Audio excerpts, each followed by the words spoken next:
Hello student, welcome to Suresh Bisen classes. पिछले lecture में हमने प्रीवियस पेपर का पार्ट फर्स्ट में जो है 25 क्वेश्चन देखे थे। उसी के आगे जो है हम सेकेंड पार्ट जो है लाएं आपके लिए। ये जो पेपर जो है ये उत्तर प्रदेश राज्य विद्युत उत्पादन निगम लिमिटेड का जो है टेक्नीशियन ग्रेड का जो है पेपर है। तो हम स्टार्ट करते हैं। आज का जो है क्वेश्चन है 26 क्या बोल रहा है, एक पदार्थ की पराविद्युत शक्ति क्या है। यहाँ पे डाइलेक्ट्रिक पावर की बात किया है। तो डाइलेक्ट्रिक जो पावर है इसका जो है मैंने जो है एक लेक्चर जो है प्रोवाइड किया हूँ। आप जो है डिस्क्रिप्शन में जाकर उस लेक्चर को देखें। उसमें जो है मैंने डाइलेक्ट्रिक सामर्थ्य से जो है जितने भी क्वेश्चन एग्जाम में बन सकते हैं वो मैंने वहाँ पे बता दिया हूँ। तो इसका जो है आंसर क्या आ रहा है कि अधिकतम किलो वोल्ट प्रति मिलीमीटर का मीडियम बिना खराब हुए सामना कर सकता है। ठीक है, इसको हम ब्रेकडाउन वोल्टेज भी कहते हैं। ठीक है, तो याद रखोगे इसको जो है क्या होता है, इसका मात्रक क्या होता है, किलो वोल्ट प्रति mm होता है। ठीक है, अगला क्वेश्चन है कि 27 एक एंड गेट खालिस्तान होता है। तो ये क्या होता है, संयोजन सर्किट होता है। तो आपको ये पता होना चाहिए कि जो ये जो लॉजिक गेट होते हैं, तो लॉजिक में जो है बेसिक लॉजिक गेट जो है कितने प्रकार के होते हैं, वो 3 प्रकार के होते हैं। ठीक है, पहला जो होता है एक होता है नॉट होता है, सेकंड जो होता है और होता है, और थर्ड जो होता है वो एंड होता है। ठीक है, अगला क्वेश्चन है कि घरेलू वायरिंग में एल्बो का उपयोग तार की दिशा को खालिस्तान बदलने के लिए किया जाता है। तो याद रखोगे जो 90 डिग्री जो होता है वहाँ पर जो है इसका प्रयोग किया जाता है। ठीक है,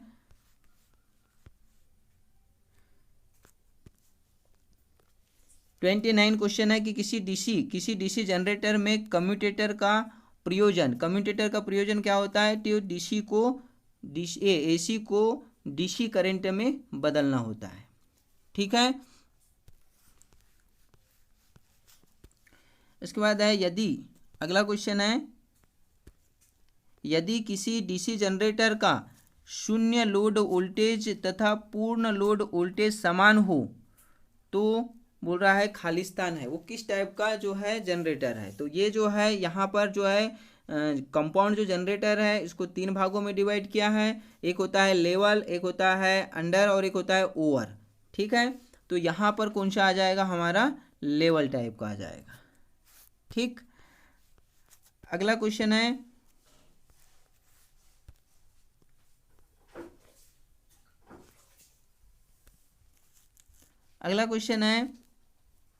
कि एक सुचालक की प्रतिरोधकता की इकाई, प्रतिरोधकता को हम विशिष्ट जो है प्रतिरोध भी कहते हैं। तो इसका जो है फार्मूला होता है रो बराबर जो है RA/L। इस फार्मूले से जो है हम इसका मान निकाल सकते हैं। इसका मात्रक क्या है, ओम मीटर। ठीक है, तो ये देखो ये जो है ये ओम हो जाएगा और ये क्या हो जाएगा, ये मीटर का स्क्वायर अपान क्या हो जाएगा, ये जो है क्या हो जाएगा, ये रू बराबर RA/L। तो यहाँ पर ये इसका ये निकल जाएगा ओम, ये हो जाएगा मीटर का स्क्वायर अपान ये मीटर से मीटर कैंसिल हो जाएगा। तो ये क्या बचेगा, ओम मीटर। इस टाइप का निकालना पड़ेगा। ओके, तो यहाँ क्या आ जाएगा आंसर, ओम मीटर। अगला क्वेश्चन देखते हैं हम, ट्रांसफार्मर में लीकेज फ्लक्स का खालिस्तान पर निर्भर करता है। तो किस पे डिपेंड करेगा, वो लोड करंट पे डिपेंड करेगा। अगला है कि एक जो है एमसीबी को हम क्या बोलते हैं, लघु परिपथ वियोजन। ठीक है, किसके खिलाफ जो है सुरक्षा प्रदान करता है, तो ओवरलोड और सुरक्षा लघु परिपथ के इसमें। ठीक है, अगला है कि किसी दो वाइंडिंग ट्रांसफार्मर के प्राथमिक व द्वितीयक जो है प्रेरित जो है ईएमएफ E1 और E2 हमेशा खालिस्तान होते हैं। तो एक दूसरे से समान फेस पर होते हैं। ठीक है, ये आपको याद रखना है। नेक्स्ट क्वेश्चन है कि 2 बाइनरी नंबर A और B का गुणनफल कितना है हमारे पास, तो कितना है 11011 है, और A का जो मान है वो 0 जो है 11 है, तो B का मान कितना हो जाएगा, तो हो जाएगा कितना 1 हो जाएगा। ठीक है, और बाइनरी संख्या जो है 2 होती है, एक 0 और 1 होती है। ठीक है, इसमें क्वेश्चन ये बनते हैं कि एक जो है 1 बाइट कितने बीट के बराबर होता है, तो एक जो है 8 जो है बीट के बराबर 1 बाइट होता है। ठीक है, और एक निब्बल कितने जो है बीट के बराबर होता है, तो 4 बीट के बराबर एक निब्बल होता है। ओके, उसके बाद अगला क्वेश्चन है कि निम्न सर्किट में से जो है कौन से जो है कॉम्बिनेशन लॉजिक जो है सर्किट क्लास के अंतर्गत आते हैं। यहाँ पे कॉम्बिनेशन की बात किया है, तो इसका आंसर क्या होगा, ए, बी और सी। एक हो जाएगा फुल एडर, दूसरा है फुल सबट्रैक्टर, और तीसरा है हॉप एडर। ये तीनों आ जाएंगे। ओके, अगला क्वेश्चन है कि एक ट्रांजिस्टर में तीर का प्रतीक विद्युत धारा की दिशा को दर्शाता है। तो यहाँ पर एक हमने ये ट्रांजिस्टर का सिंबल बना दिए, इसको कलेक्टर बोलते हैं, ये बेस और ये इमीटर। ठीक है, तो ये इमीटर में चिन्ह यहाँ पे शो करते हैं धारा के। ठीक है, और जिस टाइप में जो है ये जो है जैसे दिख रहा है आपको, ये जो है जिस साइड में जो है तीर का निशान होगा तो ये जो है एनपीएन ट्रांजिस्टर कहलाएगा। ओके, अगला क्वेश्चन है कि निम्नलिखित में से कुचालक की पराविद्युत शक्ति अधिकतम होती है। तो ये क्या होती है, माइका की, क्या बोलते हैं इसको, माइका है। ये एक्चुअल में क्या है, माइका को हम क्या बोलते हैं, अभ्रक। क्या बोलते हैं, अभ्रक। तो अभ्रक की जो डाइलेक्ट्रिक स्ट्रेंथ होती है वो कितनी होती है, तो 50 टू जो है कितनी होती है, 200 किलो वोल्ट प्रति mm तक होती है। ठीक है, अगला क्वेश्चन है कि अगर सीरीज मोटर का फील्ड कनेक्शन क्या हो जाता है, टूट जाता है, तो वह क्या हो जाएगी, भयानक गति प्राप्त कर लेगी। क्यों, क्योंकि इसका स्टार्टिंग टार्क क्या होता है, बहुत अधिक होता है। और जो है डीसी सीरीज मोटर का प्रयोग कहाँ करते हैं हम, ट्रैक्शन सिस्टम में। अगला क्वेश्चन है हाई वोल्टेज को मापने के लिए क्या करते हैं, हाई वोल्टेज को मापने के लिए संभावित ट्रांसफार्मर में जो है प्राइमरी साइड में कुंडलों की संख्या क्या हो जाती है, अधिक होती है।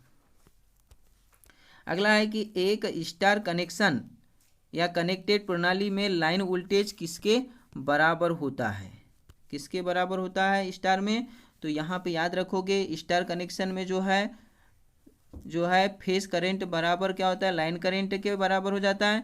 और यहाँ पर किसकी बात किया है, लाइन वोल्टेज की बात किया है, तो लाइन वोल्टेज बराबर जो है √3 जो है फेस वोल्टेज के बराबर हो जाता है। तो इसका आंसर क्या आएगा, 3 आ जाएगा। ठीक है,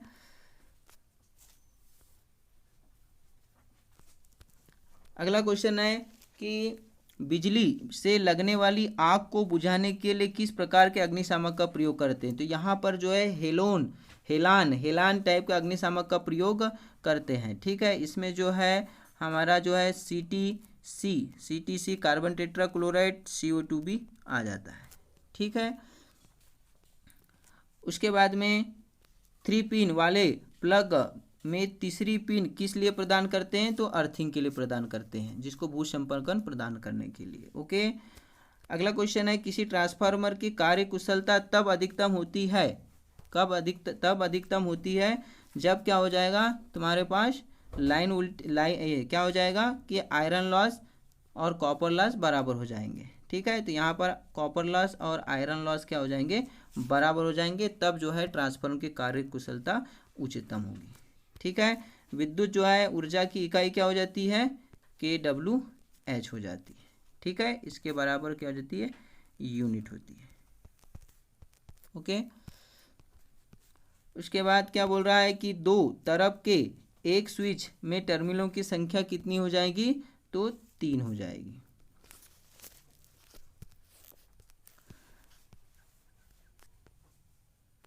अगला क्वेश्चन है 47, एक आर्यल श्रेणी परिपथ में प्रतिरोध और प्रतिघात में से प्रत्येक 4 ओम है।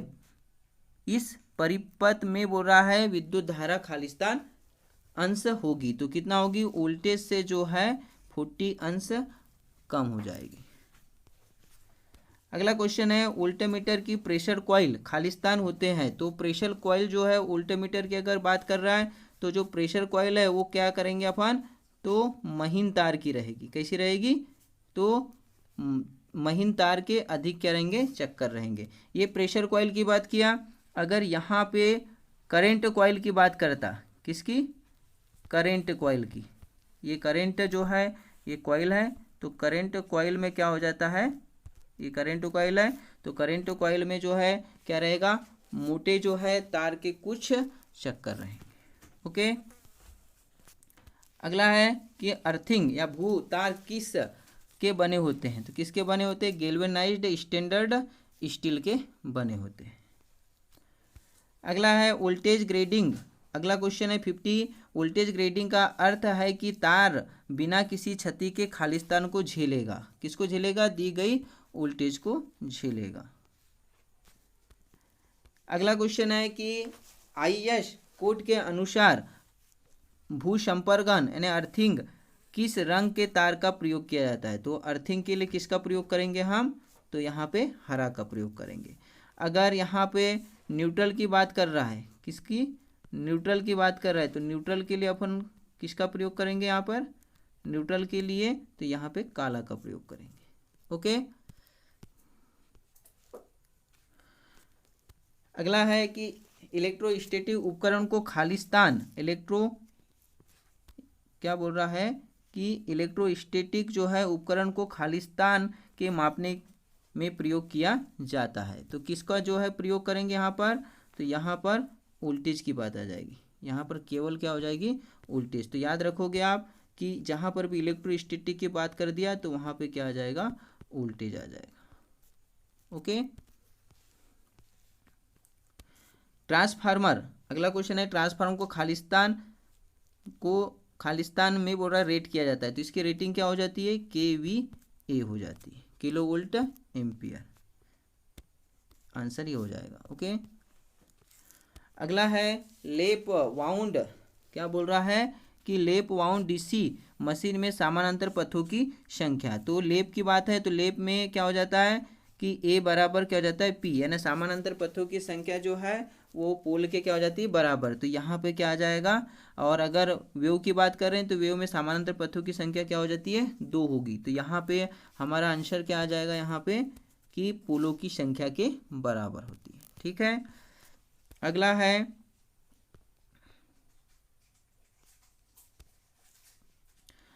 बोल रहा है कि 55 क्वेश्चन है, किसी DC जनरेटर में वोल्टेज को खालिस्तान बढ़ाया जा सकता है, तो गति को बढ़ाकर बढ़ाया जा सकता है। तो ये फार्मूला जो है यूज करके जो है हम जो है निकाल सकते हैं। ठीक है, अगला क्वेश्चन है एंड गेट। एंड गेट क्या बोल रहा है कि एंड गेट जो है खालिस्तान, तो क्या होता है, एंड गेट सभी इनपुट के जो है निम्न होने पर ही उच्च जो है आउटपुट देता है। तो याद रखोगे सभी इनपुट के जो है निम्न होने पर ही क्या करता है, ये उच्च आउटपुट देता है। ठीक है, इसका जो सिंबल जो होता है, 2 इनपुट होते हैं। ठीक है, इस टाइप का जो है इसका क्या बनता है, सिंबल बनता है। ये A, इसको भी A मान लिए, और ये क्या होता है, Y। ठीक है, और इसमें क्या होता है, इसका जो है हम अगर फार्मूला निकालेंगे तो इसका क्या हो जाता है, इसका फार्मूला होता है Y जो है Y बराबर जो है A इंटू क्या हो जाता है, B हो जाता है। ओके, इसके बाद सेकंड क्वेश्चन देखते हैं।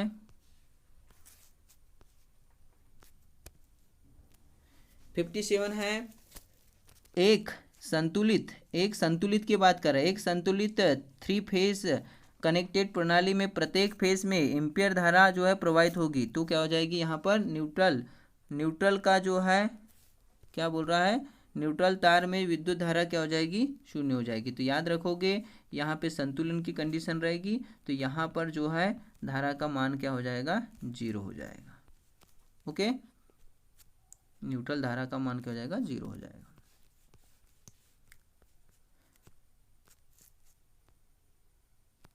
अगला क्वेश्चन है 58, 50 हर्ट्ज की जो है AC आवृत्ति से जुड़े एक जो है संधारित्र का प्रतिघात जो है 10 ओम है, यदि बोल रहा है आवृत्ति को बढ़ाकर जो है वो 100 जो है हर्ट्ज कर दी जाती है तो प्रतिघात होगा। तो ये जो है अपन कौन सा फार्मूला लगा लेंगे, तो एक्स सी जो है किसके व्युत्क्रमानुपाती होती है, 1/f के।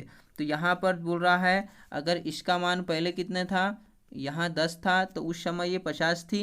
ओके, अब जो है इसका मान हमने कितना कर दिए, बढ़ाकर 100 कर दिए, तो इसका मान कितना हो जाएगा, 5 हो जाएगा। ओके, तो ये 5 ओम आ गया। अगला है कि थ्री फेज, अगला क्वेश्चन है कि थ्री फेज जो है मशीन में जो बोल रहा है फेज के बीच विद्युत कोण कितना होगा। तो थ्री फेज में आपको पता है कि जो है टोटल जो है फेस एंगल कितना होता है 360 का, तो बटे कितने फेस है, 3 है, तो इसमें भाग दे देंगे तो कितना आ जाएगा, 120 आ जाएगा। अगला क्वेश्चन है यदि किसी ट्रांसमिशन सिस्टम का वोल्टेज V है तो उसी अनुपात में उपयोग किए जाने वाले कॉपर का वजन कितना हो जाएगा, 1/V का स्क्वायर हो जाएगा। ये बहुत वेरी IMP क्वेश्चन है, इसको आपको याद रखना है।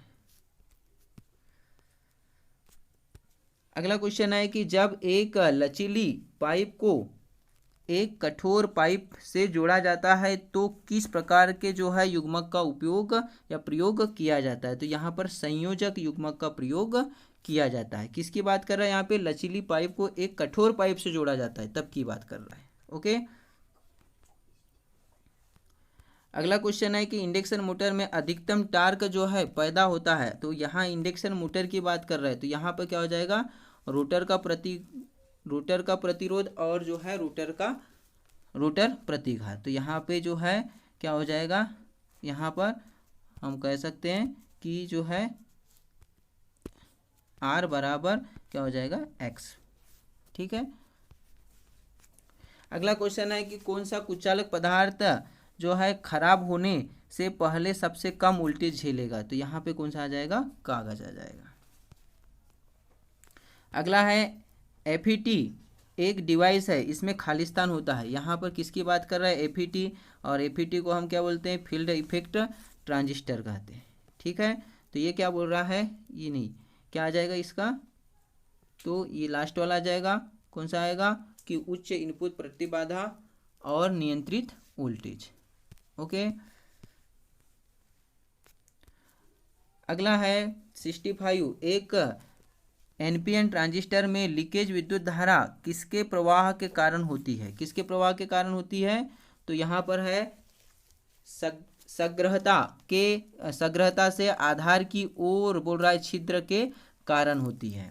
तो ये जो है आपको ये याद रखोगे, ये इस टाइप का जो है यहाँ पर क्या होता है, डायग्राम होता है। ये आपको मैं सिंबल के माध्यम से, जो इसके चिन्ह के माध्यम से समझा रहा हूँ। ये कलेक्टर है, ये क्या है कलेक्टर, ये क्या है इमीटर है, और ये क्या है ये बेस है। ठीक है, तो यहाँ पर क्या बोल रहा है कि ये वाला जो है ये PNP टाइप का क्या है हमारा ट्रांजिस्टर है। तो PNP ट्रांजिस्टर में ये बोल रहा है कि लीकेज विद्युत धारा किसके प्रवाह के कारण होता है। तो यहाँ पर किसकी बात कर रहा है, कोलेक्टर से बेस की और छिद्र के कारण। देखो ये कोलेक्टर हो गया, ये कोलेक्टर हो गया, और ये क्या हो गया बेस, तो उसके छिद्र के कारण बोल रहा है। ठीक है, लीकेज की बात किया यहाँ पे। ठीक है, अगला क्वेश्चन है कि भूमिगत जो है भूसंपर्कन में संपर्कन की क्षमता कितनी होती है। यानी क्या बोल रहा है कि जो भूमिगत अर्थिंग में जो है अर्थिंग की क्षमता, तो अर्थिंग की जो क्षमता होती है वो क्या बोल रहा है, प्लेट के क्षेत्र और बोल रहा है गड्ढे की गहराई में वृद्धि करने पर क्या हो जाती है, बढ़ जाती है। तो याद रखोगे कि अपन प्लेट का जो है एरिया और जो है गड्ढे की गहराई में वृद्धि कर देंगे तो क्या हो जाएगी, अर्थिंग की क्षमता क्या हो जाएगी, बढ़ जाएगी। ठीक है, उसके बाद में अगला क्वेश्चन है 67, क्या बोल रहा है कि निम्नलिखित में से किसमें धनात्मक आवेश होता है। तो प्रोटॉन में धनात्मक आवेश होता है, और कितना होता है, तो 1.6 × 10⁻⁻19। और याद रखोगे ये काय में होता है, ये इलेक्ट्रॉन में होता है। ओके, ठीक है, उसके बाद में क्या बोल रहा है 68 क्वेश्चन है, the process of the depositing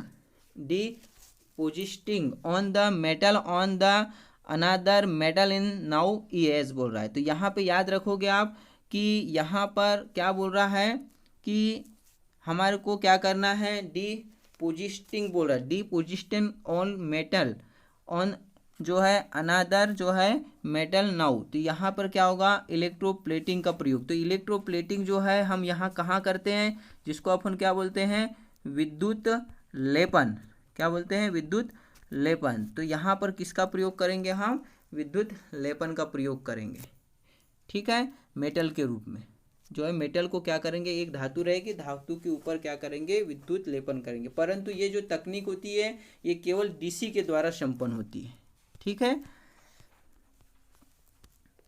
अगला क्वेश्चन है कि किसी मापन उपकरण में, किसी मापन जो है उपकरण में डैम्पिंग का प्रयोजन। तो डैम्पिंग क्या करता है, देखो यहाँ पे 3 प्रकार के टार्क होते हैं।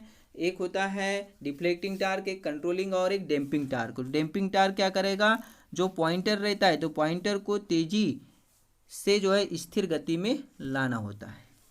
ठीक है, अगला क्वेश्चन है कि किसी डीसी जनरेटर की जो है बाहरी विशेषताएं खालिस्तान के बीच जो है संबंध बताती है। किसके बीच में संबंध बताएगी, तो टर्मिनल वोल्टेज और लोड करंट के बीच में क्या बताएगी, ये संबंध बताएगी। ठीक है, याद रखोगे। अगला क्वेश्चन है कि भूमि के भीतर इलेक्ट्रोड, भूमि के भीतर इलेक्ट्रोड कैसे रखा जाना चाहिए। तो कैसे रखा जाना चाहिए, लंबवत रखा जाना चाहिए। नेक्स्ट क्वेश्चन है कि किसी नाभिकीय संयंत्र में ग्रेफाइट को खालिस्तान के रूप में उपयोग किया जाता है। तो यहाँ मंदक बोलते हैं, मॉडरेटर के रूप में प्रयोग किया जाता है। ठीक है, अगला क्वेश्चन है कि आर्मेचर क्या बोल रहा है कि आर्मेचर की प्रतिक्रिया और संतृप्ति नकारते हुए डीसी सीरीज मोटर में स्पीड टार्क जो है अभिलक्षण की आकृति क्या होती है। तो क्या होती है, तो हाइपरबोला होती है। हाइपरबोला को क्या बोलेंगे, अति परवलय।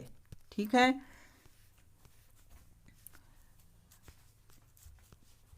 उसका 74 क्वेश्चन है कि एक जो है क्या बोल रहा है, 74 क्वेश्चन में क्या बोल रहा है कि एक चर प्रतिरोध को वोल्टेज जो है V के एक स्थिर वोल्टेज स्रोत से जोड़ा जाता है। प्रतिरोध का मान धीरे धीरे बढ़ जाता है। निम्नलिखित में से कौन सा आरेख विद्युत धारा I और प्रतिरोध R के बीच संबंध दर्शाता है। तो ये वाला जो है उसका क्या हो जाएगा, आंसर हो जाएगा, क्या आ जाएगा, B।